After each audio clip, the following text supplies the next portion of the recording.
வரும் நாடாளுமன்ற தேர்தலில் யாருக்கு ஓட்டு போட வேண்டும்?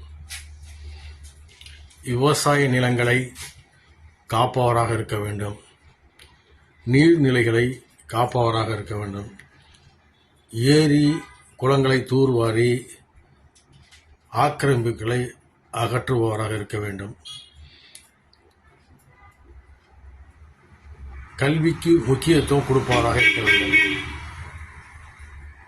படித்த இளைஞர்களுக்கு வேலை வாய்ப்பை உருவாக்கி தருபவராக இருக்க வேண்டும், நல்ல தொழிற்சாலைகள், மக்களுக்கு உகந்ததான தொழிற்சாலைகளை 6 தொகுதிகளிலும் கொண்டு வருபவராக இருக்க வேண்டும், நிலம், நீர், ஆகாயம் மாசுபடாமல் மனிதர்களுக்கு உகந்ததான தொழிற்சாலைகளை அவர் கொண்டு வருபவராக இருக்க வேண்டும்.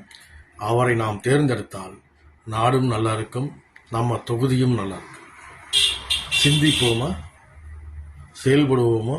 நல்ல வேட்பாளருக்கு ஓட்டு போடுங்கள், தேர்ந்தெடுங்கள். நாம் நல்லா இருப்பதற்கு சிறந்த வழி நம்மளோடு மக்களோடு மக்களாக தோழனாக இருந்து செயல்படுபவர் யார் என்பதை சிந்தித்து மக்கள் அனைவரும் செயல்பட வேண்டும்.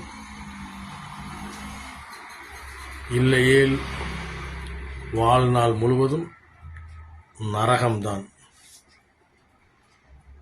ஓட்டு போடுங்கள்.